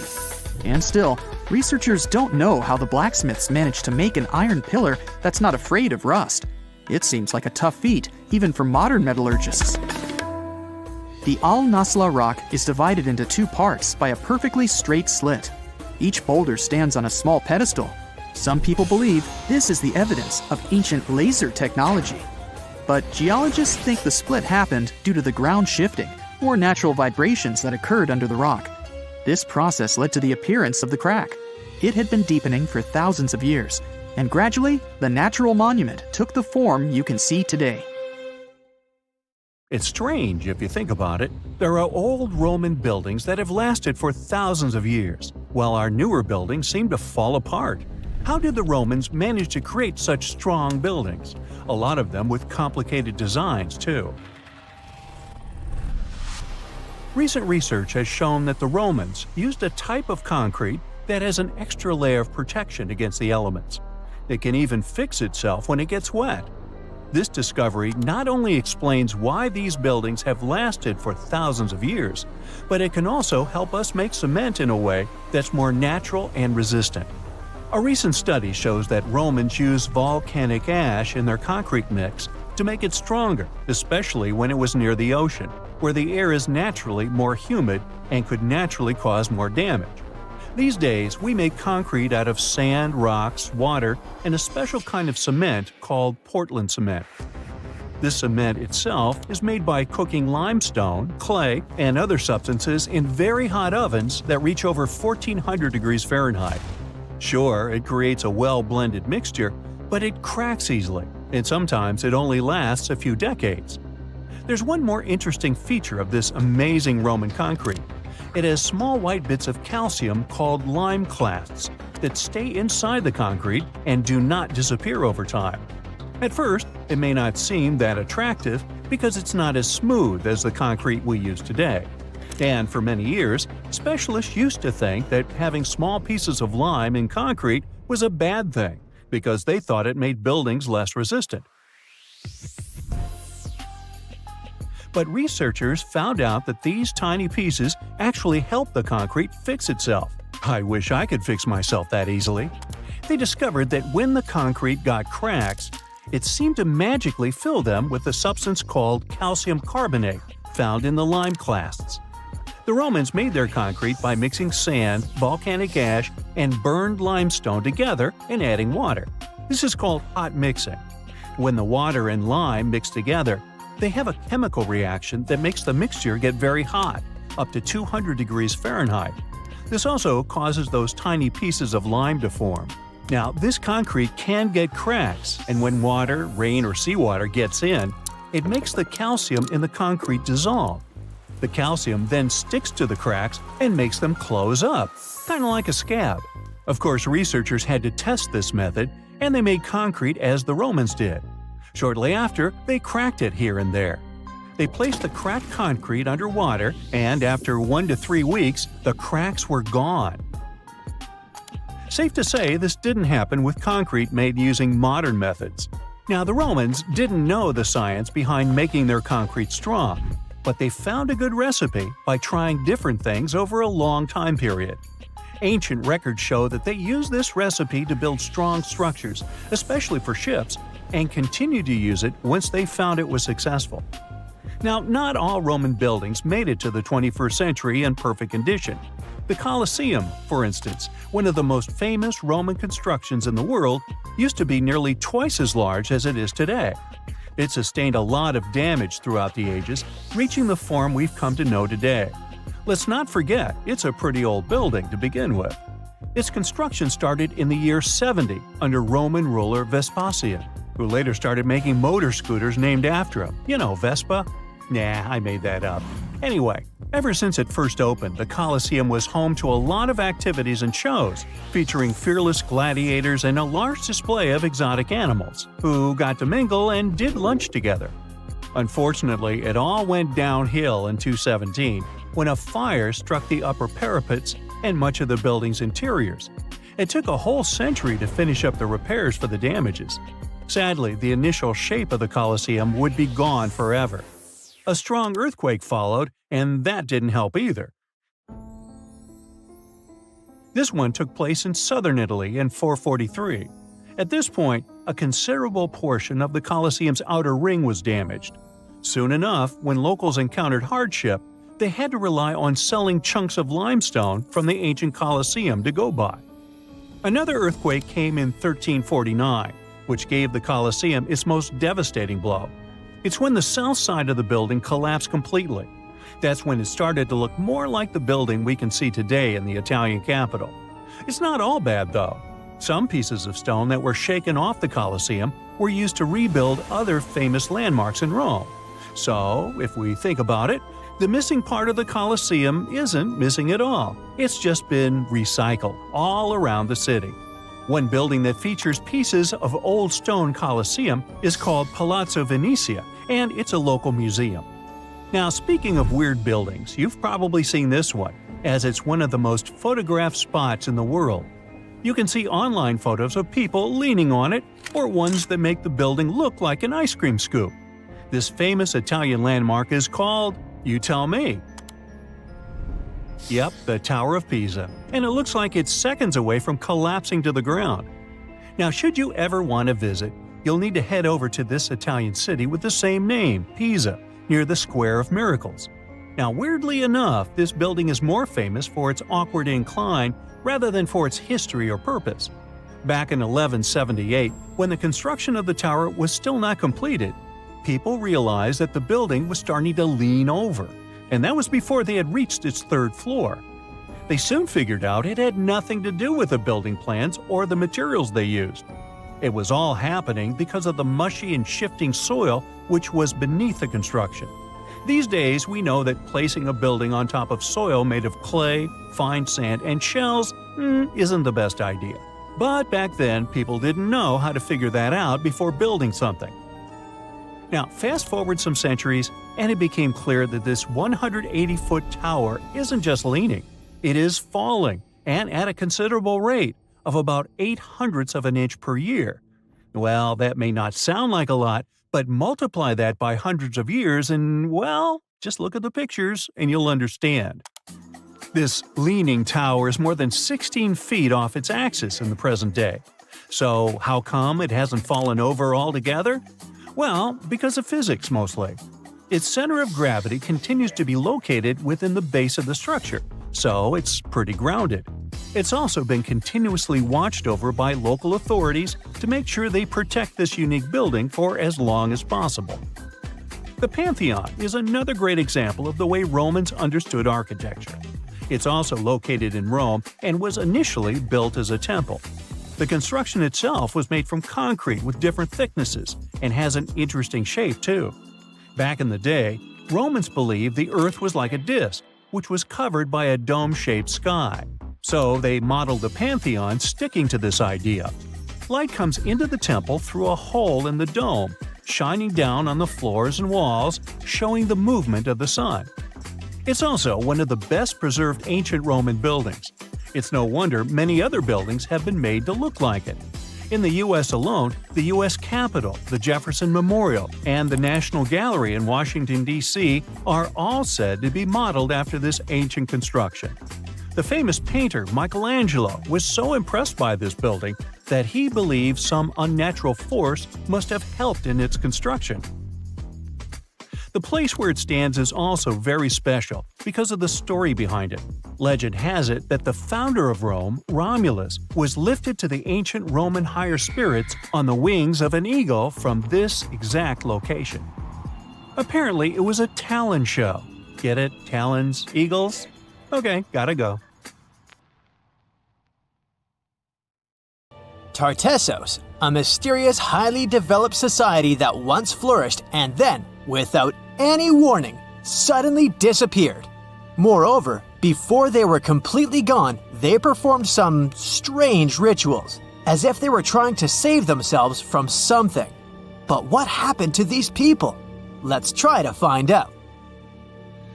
Let's go to the southwest of Spain, to about 2,500 years ago. Once, there was a beautiful city here, a trade center of Tartessos.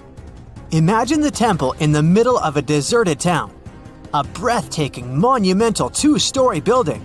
There's a thick smell of frying meat in the air, and the smoke from its frying rises high into the sky, covering the patterns of the sanctuary. The sun has already set, and it's time to prepare for the ritual. We enter the ancient monumental hall. Inside, hundreds of people gather around a long wooden table lined with delicate ceramics and bronze bowls. They feast and drink. These people have much more fun than the animals outside the building. These animals are being prepared for the ritual. Horses, cows, pigs, donkeys, even dogs. All of them were brought here to appease the deities. And what happens after the ritual itself is even crazier. At the end of the ceremony, people take torches and set fire to the whole building. Everything turns to ashes and coals, and when the last embers fade away, they take shovels and begin to bury this place. It will take them at least several days to bury the former sanctuary under piles of earth. They work tirelessly. In some places, the thickness of the layers of mud and clay will reach almost 14 feet. And then these people, the last known Tartessians, just leave this place and disappear from our world forever. But what just happened? Why did they even do all this? Let's start from the beginning. Tartessos was first mentioned in Greek and Roman texts thousands of years ago, but for a long time, we had no idea what it even was. All the descriptions were contradictory and confusing. Some archaeologists thought that Tartessos was a kind of seaport. Others thought that it was a river or a water reservoir. They even said this place could be connected with the mystical Atlantis. But there was nothing to back it up with, so the scientific community quickly rejected this idea. But today, we know the truth. Tartessos was an ancient civilization. It's been located on the Iberian Peninsula, one of the southernmost islands of Europe. It flourished in the 9th to 5th centuries BC, and then, around 2,500 years ago, suddenly disappeared. They were quite rich. The island had rich reserves of metal, so their economy was thriving. Silver, copper, lead, and other good things were mined in the local Sierra Morena mountains. Almost all the locals were engaged in trade. For them, it was a common thing. Isn't that strange that there were so few records left about them? And not so many monuments of their culture have survived to this day. In total, throughout Spain, scientists were able to collect around 20 archaeological finds related to Tartessos. 3 of them were excavated in the Guadiana Valley: Cancho Roano, Casas del Turrunuelo, and La Mata. Let's start with the first one. Cancho Roano was discovered in 1978. This find was one of the most significant pieces of the puzzle. This is one of the most beautifully preserved structures of the Tartessian civilization. Not only the walls have survived to this day, but so did the altar, the moat, and even several artifacts. For example, some jewelry and wine glasses. It was a square building surrounded by a deep moat filled with water. And, to be honest, we still don't know its exact purpose. We only assume that it could be an ancient temple. Some rituals were carried out there. For instance, they would set fire to the temple and cover it with thick layers of sand and clay. They even left some expensive artifacts inside, tools, gold jewelry, and so on. Moving on to the next find. Casas del Turrunuelo is one of the best preserved buildings in the entire Western Mediterranean. We only discovered it a couple of years ago, back in 2015. And it hasn't been studied that well yet, but we already know that this place is also pretty weird. Casas del Turrunuelo was a very rich building. It wasn't just some kind of temporary camp. It was a place of monumental, impressive architecture. Massive staircases, vaulted ceilings, luxurious materials brought from all over the Mediterranean, and the latest construction technologies. It was supposed to be a place of power, maybe even something like a palace. And yep, it also became the venue for the rituals. It's unclear whether the locals intended to destroy this beautiful place from the very beginning, but this is where they performed the greatest ritual in the area. This ritual involved more than 50 animals, including the most valuable ones, horses. It was their only means of transportation. The fact that these people gave away their horses may indicate that they planned to stay here for some time. Perhaps they hoped to appease the deities and settle on local lands. The ritual was carried out exactly as they intended. And just like Cancho Roano, this place was also set on fire. When the ritual ended, the locals buried this place and left, disappearing into the countryside of the Iberian Peninsula. Now it's an abandoned and quiet place. Just like Cancho Roano, it's been standing here untouched for more than 2,000 years. The last find is La Mata, which was discovered much earlier than the other two, back in 1930. The resemblance between all of them was striking. La Mata had the same fate. It was burned and forgotten for centuries. All of this is very strange and mysterious. It seems like the locals were fleeing from something. Perhaps something happened that made them start building these banquet halls and arranging large-scale rituals. They thought that their deities turned away from them and tried to appease them. But unfortunately, it didn't work. As a result, they were forced to leave their temples and soon disappeared altogether forever. And by the way, why did they disappear at all? Well, this is another mystery of this civilization. One of the most important questions is, did they know that they were going to disappear? Or was it something unexpected? Did they suffer some kind of sudden catastrophe from which they were trying to escape? Or something else? Scientists have several theories on this. The first theory says that there may have been several major earthquakes and subsequent tsunamis in this region. These natural disasters destroyed local settlements and severely demoralized the survivors. Perhaps they were looking for salvation from this. Another theory is that there were some problems with trading. Since they were rich in metal and lived off their economy, any problems in it could lead to big troubles. If they had some kind of mining crisis, then relations between different nations could worsen greatly, and things could get pretty nasty. The truth probably lies somewhere in the middle. The most current theory says that around the 6th century BC, a large-scale tsunami hit the port. This greatly damaged the economy, which worsened the relationship between Tartessos and its neighbors. In any case, this seems to be speculation. This place is like a dream come true for archaeologists. It stores a huge amount of information and secrets that we have yet to unravel.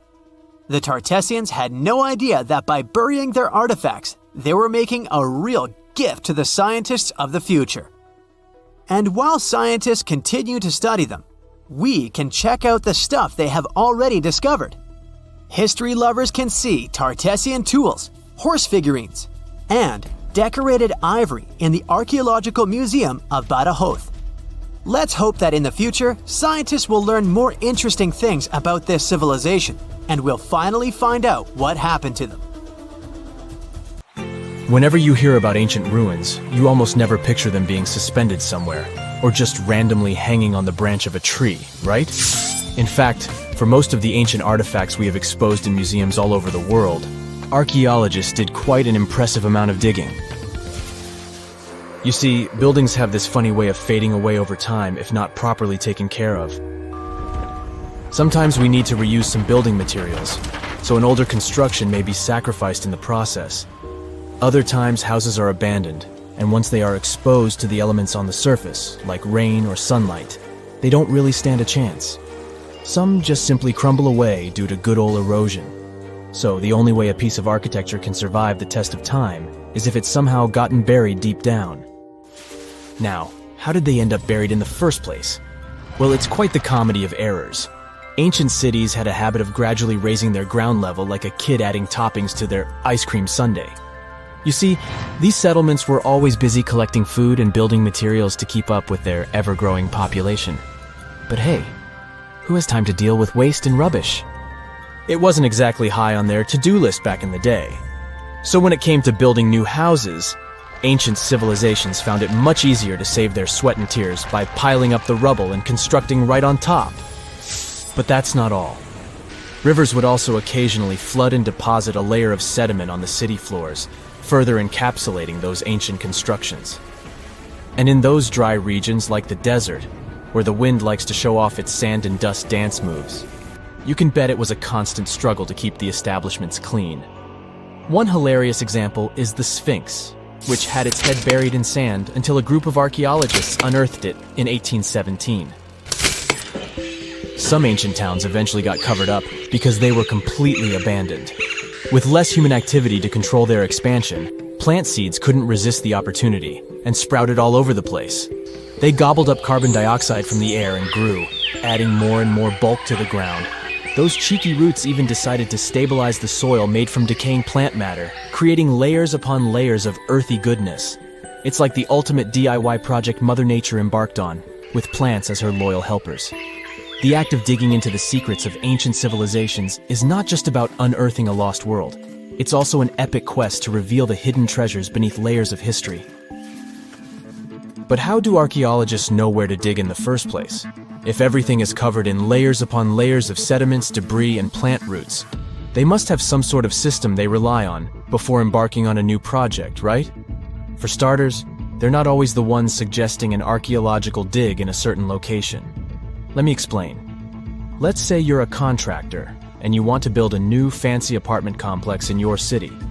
Some local legislations have certain requirements before your project can start, though.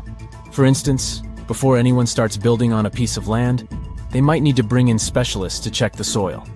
These clever folks can be archaeologists, geologists, or paleontologists, and they need to keep an eye on things during development. If any artifacts or ecofacts, fancy word for organic remnants, are discovered, these experts swoop in to excavate and study them. But what about sites that have nothing to do with bulldozers and yellow hats? Archaeologists have more than one trick up their sleeves when it comes to locating ancient hotspots. They dive deep into historic records with a healthy dose of detective work. By sniffing out old documents and maps, they can piece together the puzzle of human activity in a specific area. If a site has been visited before, it's even better. Finding records of past excavations or historical accounts can give archaeologists lots of information on where to continue their treasure hunt. Before archaeologists start swinging their shovels, they engage in a bit of a visual scan mission. Armed with a grid system, they'll stroll around the site, keeping their eyes peeled for any artifacts that might be hiding just beneath the Earth's upper layer. From groundstone tools to historic glass and even ancient garbage dumps, yes, they're also valuable. These keen-eyed explorers can spot signs of human activity faster than most people. If they stumble upon midden soil, fancy term for a garbage dump, they know for sure that humans once called this place home. Archaeologists don't just rely on their trusty shovels, though. They have an arsenal of gadgets to aid in their search for hidden wonders. Geophysical tools are like their secret weapons. Take the resistivity meter, for example. This clever contraption measures the electrical component of the soil and any buried features or artifacts. A buried wall, for instance, will create a different resistivity reading than the surrounding soil. Magnetometers and ground-penetrating radar work in similar ways, showcasing potential hints of ancient treasures in the soil. And who could forget our trusty old friend, the GPS?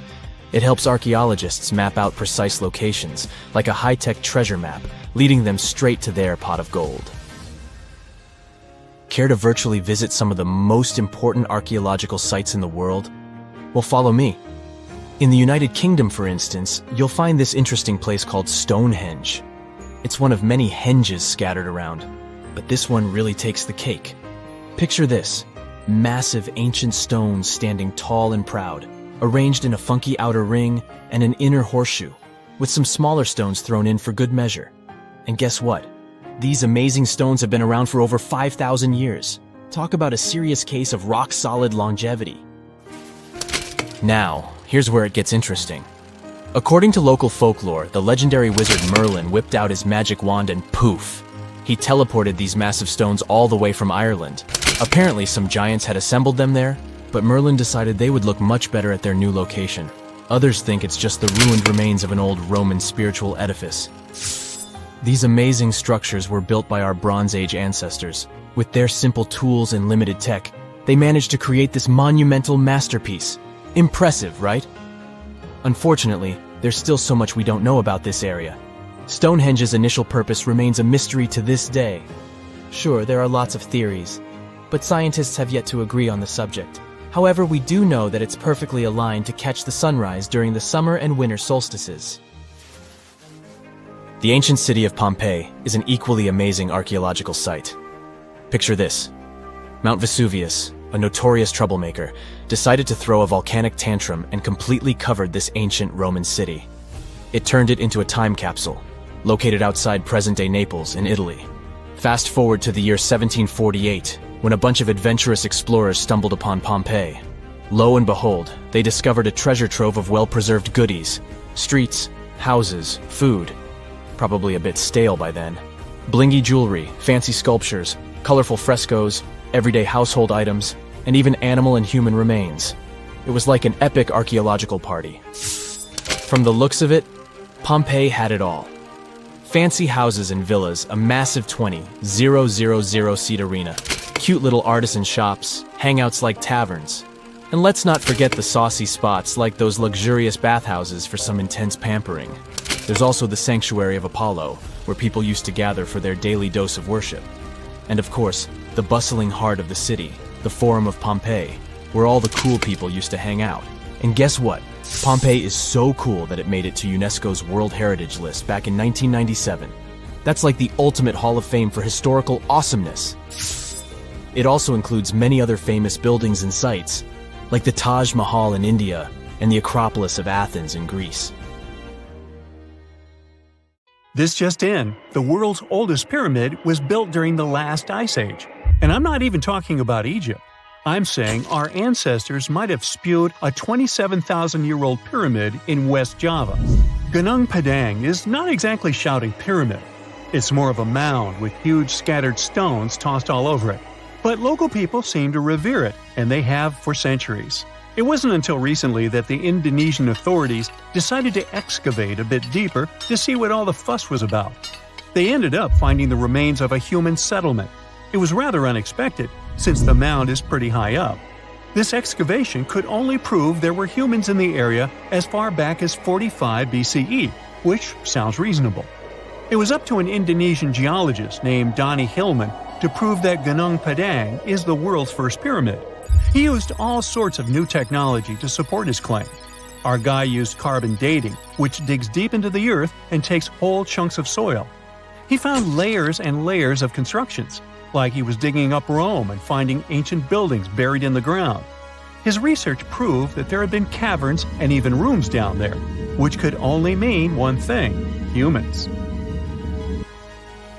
As for the rocks located up in the mound, they were most likely strategically placed by the people who lived there back in the day. They needed a place to meditate, so they arranged things in a harmonious way. Their smooth surfaces wouldn't be the result of years of erosion, but the works of great sculptures, the Michelangelos of their day, let's say. If this is all for real, then human civilizations began way before we think they did. Our ancestors, the Paleolithic humans, didn't have what it took to be considered a civilization, especially not the tools and knowledge to build pyramids.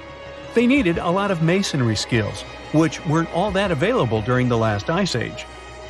His peers don't share this view, though. They could believe Hillman's theory if he had found evidence such as charcoal and bone fragments, but he didn't. Flint Dibble, another archaeologist, says that without concrete evidence of human activity, there's no proof of an actual pyramid. In this case, all the data proves is that the soil in the mound dates back to 27,000 years ago. He thinks the rocks on top of the mound just slipped down the hill, like rocks normally do. Only a complex society would have managed to build a stepped pyramid like they claim it was. But according to Bill Farley, an American archaeologist, there's just no reason to believe there were any settlements in Indonesia during the last ice age. Now, just so you know, the oldest known ancient society with this kind of knowledge is probably 11,000 years old and used to occupy the region of modern-day Turkey. Take a look, Turkey's Göbekli Tepe. It's also not a pyramid, but it's the oldest monolithic construction made by humans. Back in the Neolithic period, a lot of people settled there, and there are proofs for it. For example, the walls there are covered in ancient drawings of clothing and wild animals. Until recently, the title of the world's oldest pyramid went to a three-sided construction known as the Djoser Pyramid in Egypt. Djoser is located just a few miles south of the Giza complex in a town called Saqqara. It made its way to popular culture more than once. In the 18th century, it became a common feature in European paintings. Young men from the cultural elite did a grand tour around the world, and Saqqara was at the top of their list. It was also featured in the video game Assassin's Creed, with a digital representation way more accurate than many historical drawings of the thing. That was kind of a big deal in ancient Egypt, to build pyramids for kings to spend their afterlives. And if you thought the Khufu pyramid was the oldest one in the world, well, Djoser was built 70 years ahead of that time. The development of new technology has allowed archaeologists to make groundbreaking discoveries, and a new, or should I say ancient pyramid in South America might win the title in dispute. It turns out that pyramids were also pretty fashionable in the Americas in the old days. Among them are the iconic pyramids of Guatemala's Tikal temple complex, the same ones that appeared in Star Wars No. 4. But to find the oldest pyramid in the Americas, one would have to travel to Peru.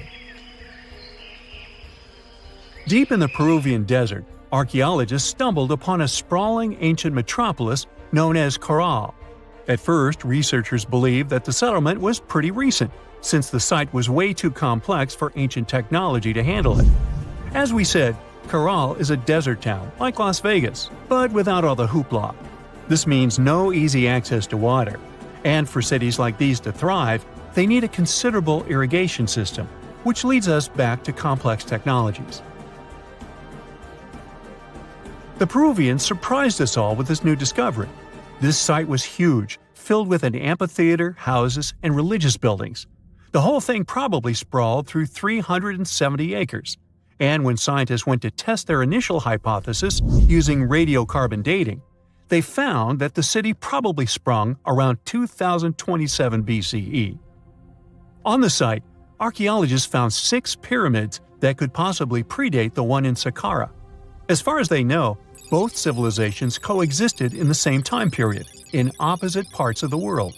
But since researchers can't pinpoint the exact age of Caral's pyramids, it's pretty hard to guess which civilization completed their pyramid first.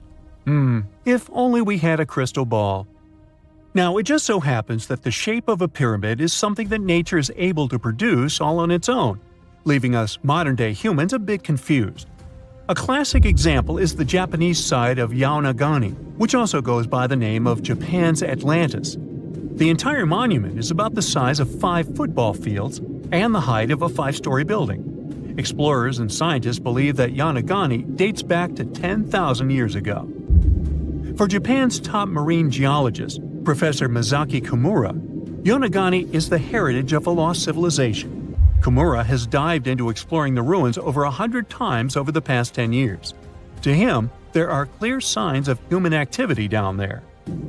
Check out this triangular-shaped pool on the monument's surface.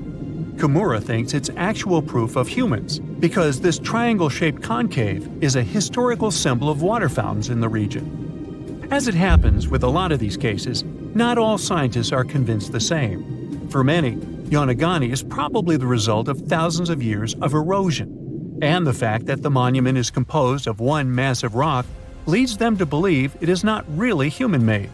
Sure, these huge basalt columns may look like the ruins of a palace, but they're most likely the result of the intense volcanic activity in the region. And speaking of natural formations that really look like a human made it, a pyramid on Mars has been a hot topic lately. Humans have been keenly trying to prove that there is life on Mars for quite some time. But some are stretching it really far, saying that little green or gray people built a pyramid on the planet to try and build their own civilization. This picture was taken over a decade ago by the Mars Reconnaissance Orbiter, the MRO, but it started to resurface recently. It shows what looks like a 3-sided pyramid. Some people claim that the smooth side of the pyramid could only be the effect of otherworldly work. Then science comes along and explains that Mars is home to one of the deepest canyon systems in the whole solar system.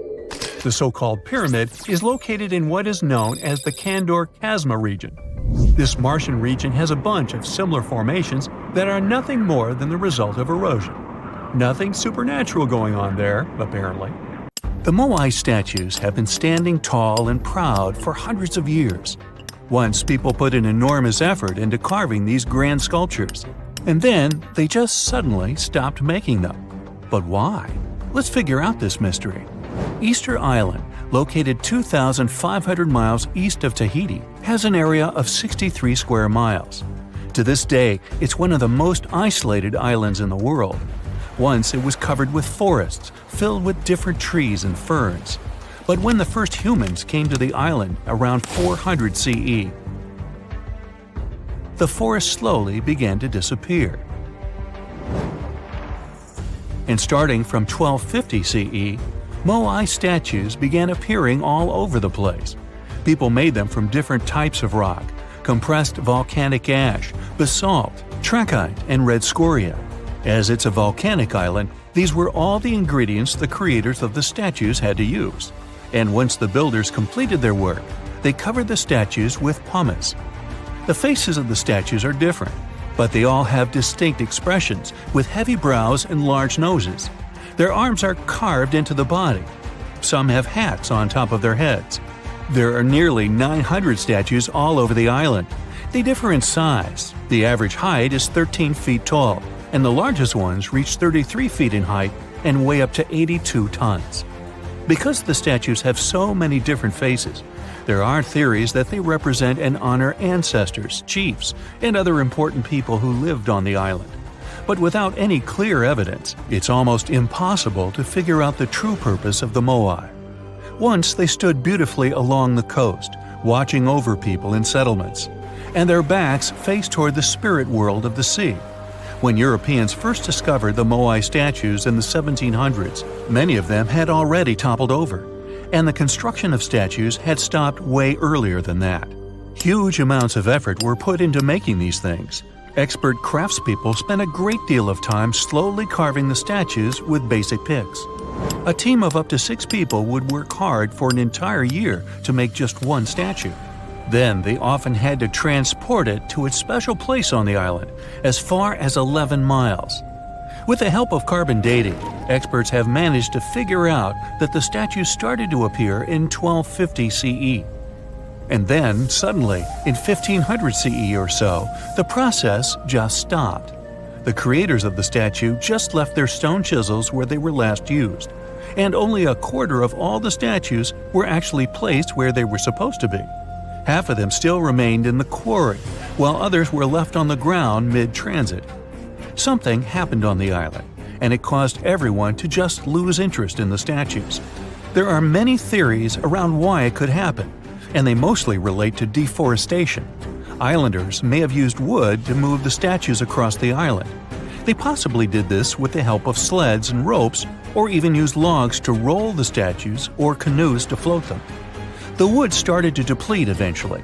Trees on the island took very long to grow, and rats ate most seeds. People had many uses for wood, and they needed it not only for practical things, but also to create other statues. Another reason why the inhabitants of the island could have stopped building the statues might be that they were busy with other projects. Specialized rock gardens were becoming more common with a growing population.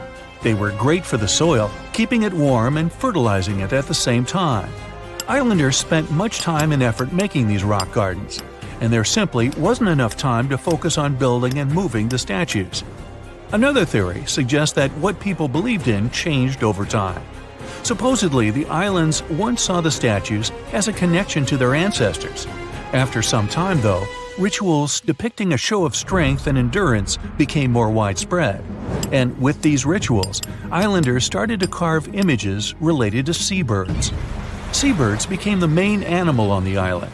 People started to believe that their ancestors looked over them through birds instead of the statues, so there was no longer a reason to build the moai. Anyway, these theories might be true, but the main problem was that the small island couldn't support a growing population. What was once a lush land covered in forests quickly became a barren landscape. For the first few centuries, people relied on forest resources, but agriculture became more important sometime after 1550, when forests disappeared. Tribes that once worked together to build the fantastic monoliths focused on competing against one another instead. During this struggle for land and resources, the moai statues were toppled over because people wanted to reduce their significance. Over the following centuries, all the statues were pushed over, but not all of them deliberately. Many fell naturally after being neglected for so long. Some even ended up in the ocean water surrounding the island, and there they sat for a while.